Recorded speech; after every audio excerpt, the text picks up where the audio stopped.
uJesu Kristu uyinkosi. uJesu Kristu inkosi. uJesu Kristu inkosi. uJesu Kristu inkosi.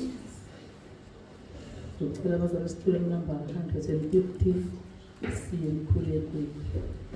Ngasekumva sicele ubaba umkhosi asivulele ngomkhuleko. Jesu Kristu inkosi. Abantwana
sasithandaza.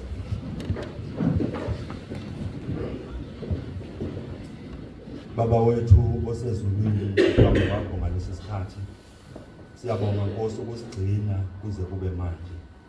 Siyabonga Nkosi ukuzivumela ukuthi size endlini yakho yokukhonza nangalesi sikhathi. Siyacela ke Nkosi ukuthi usilekelele ube nathi. Wena Nkosi usithembisile ukuthi izicelo esizicela kulendlu wena Nkosi uzosiphendula. Siyacela ke Nkosi ukuthi ubone izidingo zalona ebese umlekelela. Siyabonga Nkosi ukuthi waba uNkulunkulu wethu singakakwazi. Siyabonga Nkosi ukuthi uyasebenza futhi enhlizweni zethu nasenhlizweni zabantu. Siyacela ke Nkosi ukuthi ukhulume nathi kulesi sikhathi. Ubusise Nkosi izwi lakho. Ubusise Nkosi konke okuzokwenziwa ngalesi sikhathi. Siyacela Baba wethu osezulwini ukuthi usisize. uJesu Kristu inkosi. Amen.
uJesu Kristu uyinkosi.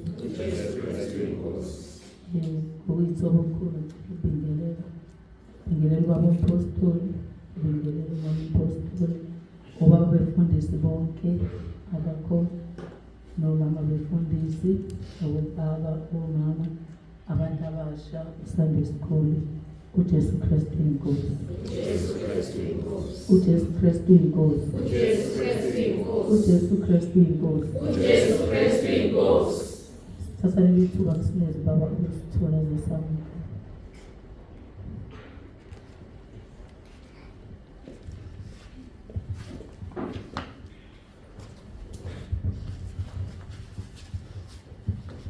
Sikonda ikaya nitina masikasi hikaludola asikulapa sukuna sukala Yesu Kumu Iboye Obaniti Sukuna Lolotu Maisu Lulibebe Sebe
uJesu Kristu uyinkosi. uJesu Kristu uyinkosi. Ngithanda ukubonga ukuthola leli thuba ekseni uNkulunkulu esivusile. Simbonga kakhulu uNkulunkulu nayizolo behlangene la. Siyambonga kakhulu uNkulunkulu. Kakhulu ke kuthiwa ngizowemukela. Empeleni mawusungene la endlini sukusumekelekile. Ngoba usungezile kumuntu. Kodwa umuntu nomuntu usuke eze kuNkulunkulu. Kakhulu ke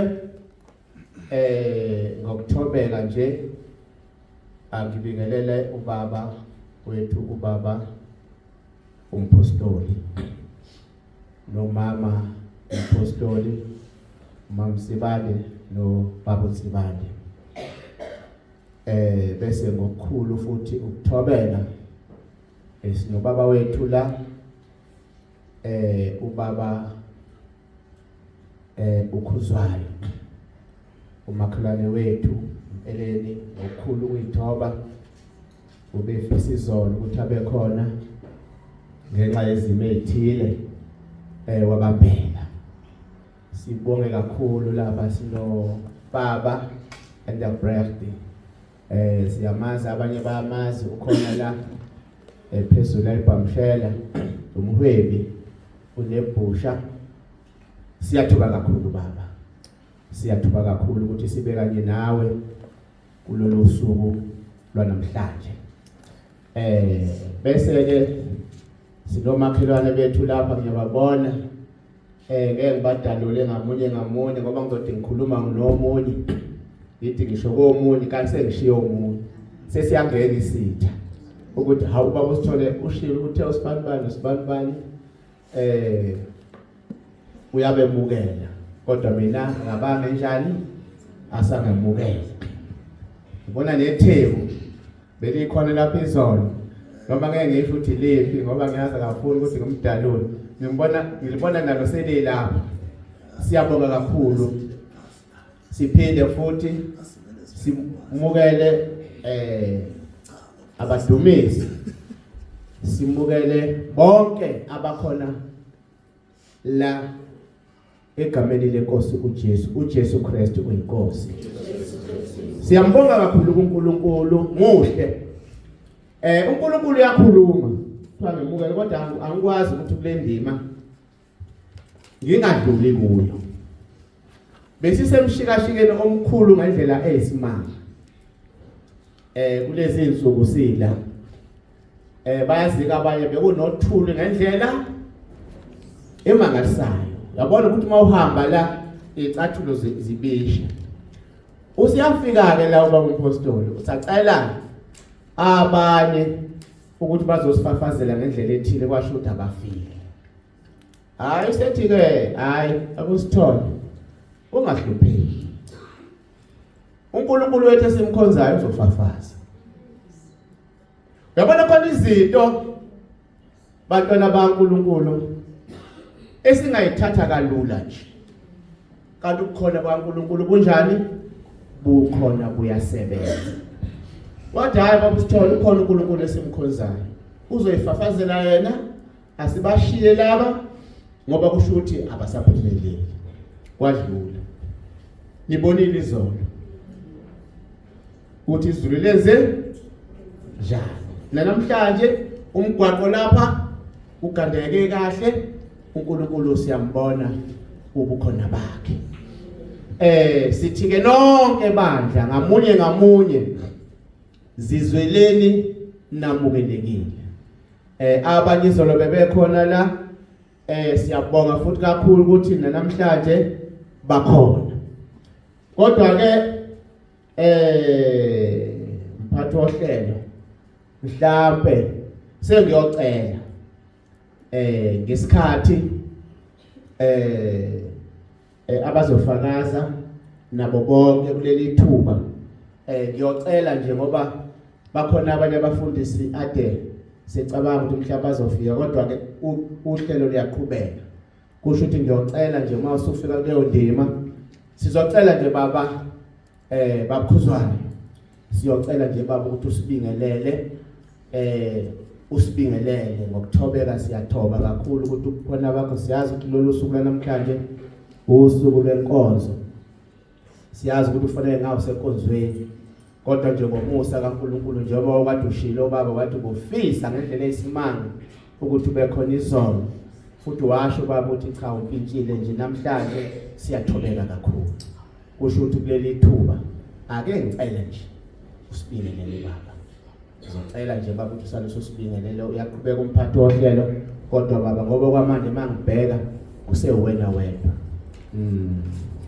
No ngizocela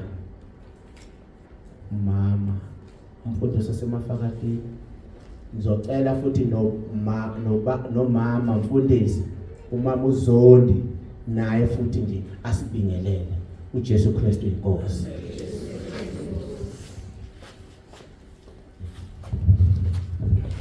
uJesu Kristu uyinkosi. Ngithanda ukubingelela ubaba umpostoli thina siyesithi umongameli mawubaba esibephethe nomama umpostoli ngegama lenkosi. Ngibingelela abefundisi bonke abakhona.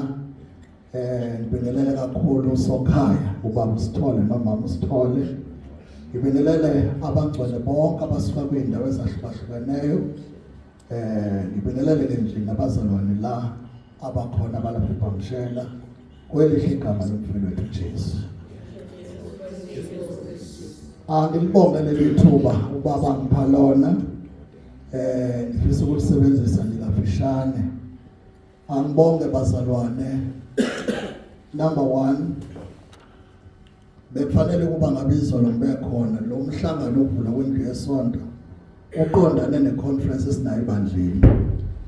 Ubaba uSithole nje bese ke wachaza, so ngase ngicela ukubayi ngoba eyiningi izinto zenziwa izolo, mina sengizophumelela namhlanje. Bazalwane si Ward 6 ngoba ngicabanga ukusendwe kule line yalesonto. Si Ward 6 Fraternal Committee. Sibonga kakhulu uNkulunkulu ngokuba khona kwethempeli kule ndawo. Sibona uNkulunkulu esiphakamisa ngale nkonzo. Baningi abantu abazosizakala ngaphansi kalo masipala nangaphansi kwale ndawo ubukhona baleli thempeli. Eyiningi inkinga ezisemphakathini zizoxazululeka ngoba sekukhona indlu yokomoya, ngoba into exake kakhulu yinkinga eziphathelene nomoya ophakathi kumuntu. So sibonga kakhulu ukukhona baleli thempeli nokukhona kukamfundisi buzoselekelela kakhulu kule ndawo yakithi. So masipala ifraternal yamasipala sibonga ngendlela emangalisayo, sithi uNkulunkulu siyathoba, qhubeka kusebenze kakhulu. Okwesibili sithanda ukwemukela ubaba wethu khona bakhe, baba umpostoli nomama nekomiti lonke lebandla. Ukunyathela kwabo kule ndawo yakithi kuyasithobisa kakhulu. Siyambonga uNkulunkulu ngoba uNsibande siyakholwa iningi izinto ezoqala zenzeke endaweni yakithi. Okwesibili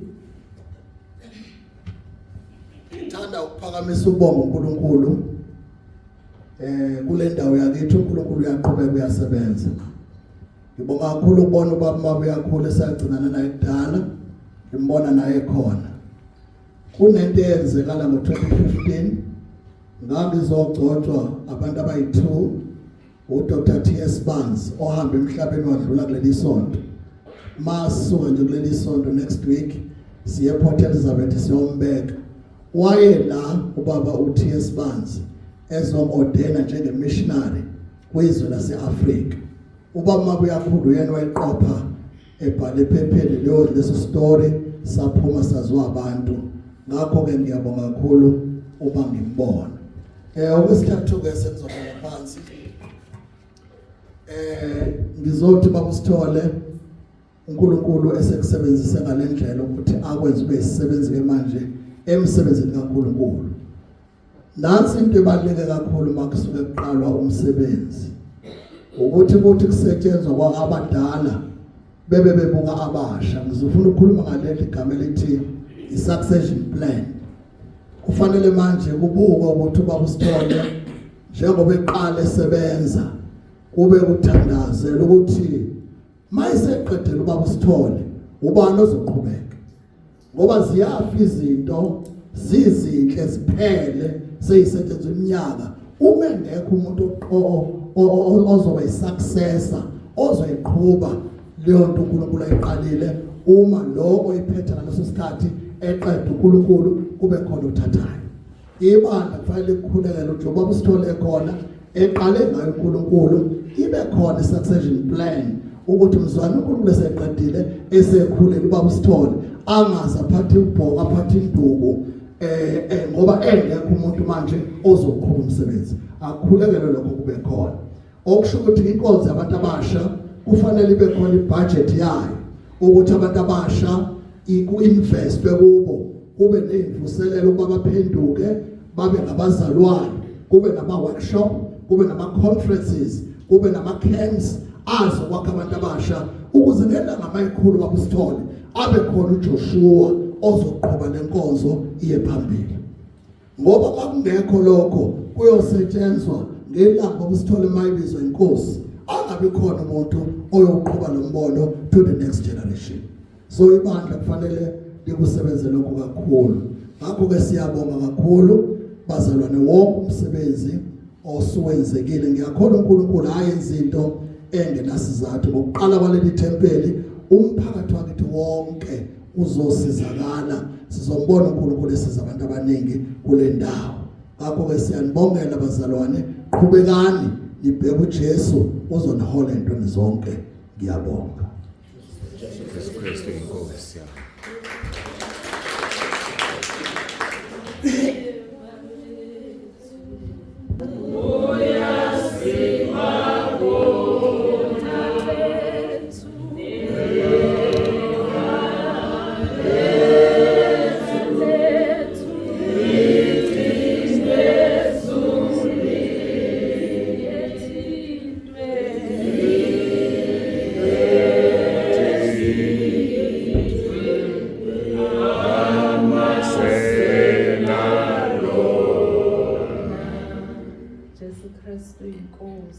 Jesu Kristu inkosi. Jesu Kristu inkosi. Jesu Kristu inkosi. Jesu Kristu inkosi.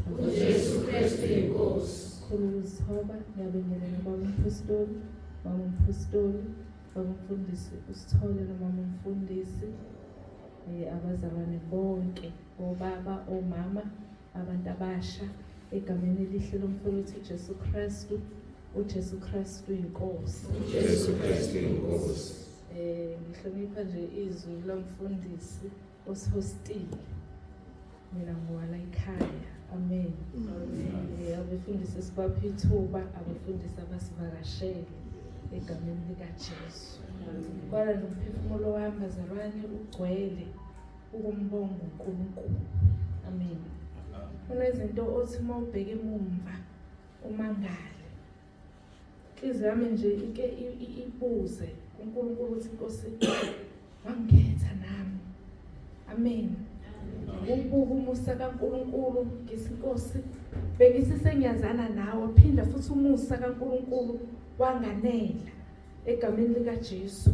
Uma ngingena la endlini izolo ngabuka ubuhle bukaNkulunkulu ngaseNkosi, ngaphezulu kuba ngibone indlu yesonto, kodwa ngibona ubukhulu kaNkulunkulu, uNkulunkulu esifundisa. Indlu yokuqala bazalwane engiyibonile noma ngithi yilezi ndlu zombili engizibonile ezimile zavuka zaphela kungazange kwaba khona imali kuthiwa iyakholethwa kwenziwa indlu kaNkulunkulu. Amen. Leyo nto yangenza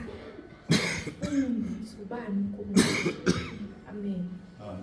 Ngikhule bazalwane sengithi ngikubambile ukukholwa.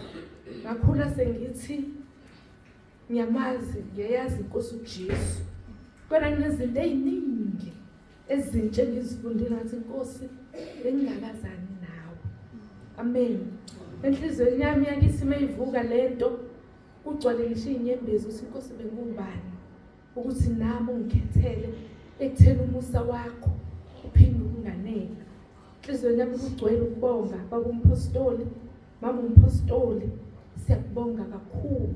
Siyabonga baba ukuthi uNkulunkulu uma ethuma noma evusa ulalela izwi lakhe egameni likaJesu. Angazi baba uSithole ukuthi abasebhamshela bathini. Kodwa emafakatini kunenkulumo ethi nazo kwakha imolo emakhaya. Amen. Kunenkulumo ethi luyamfundisa unemali, anginalutho bazalwana bazi. Enhlizweni nami sengithi Inkosi inkulu into ozongifundisa yona.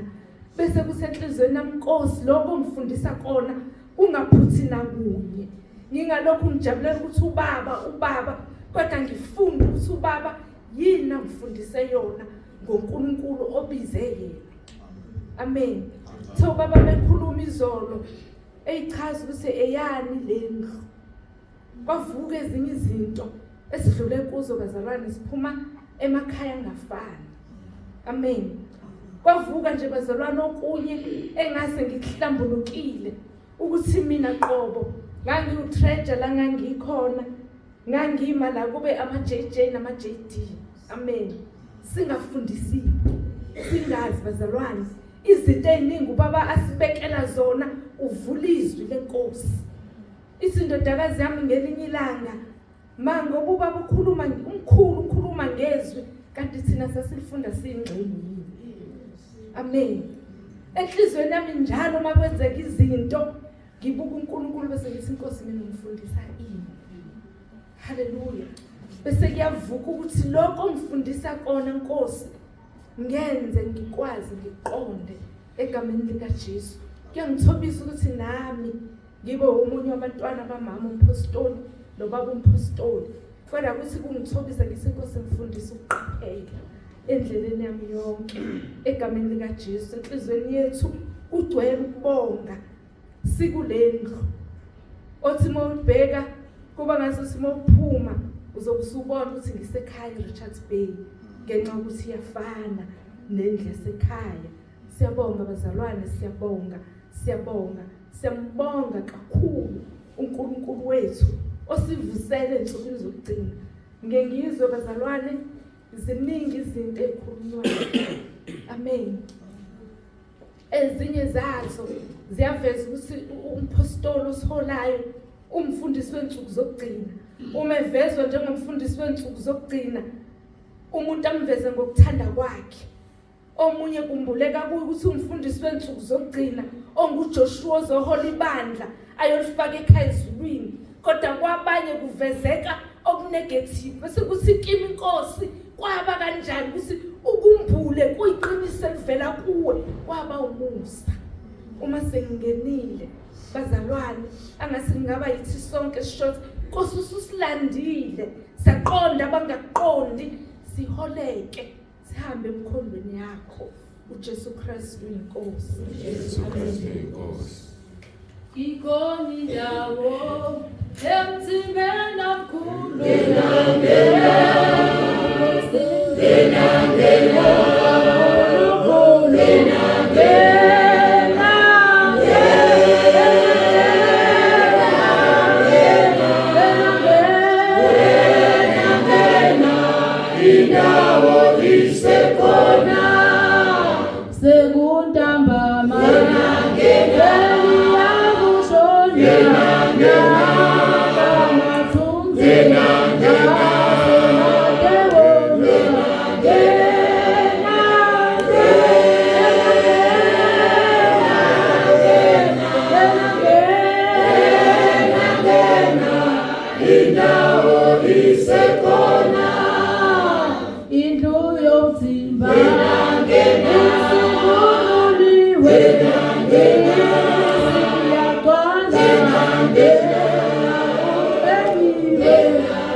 na baba sezona ngenaya kukweba simba yebo na boga yake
Jesu Kristu Jesu Kristu inkosi.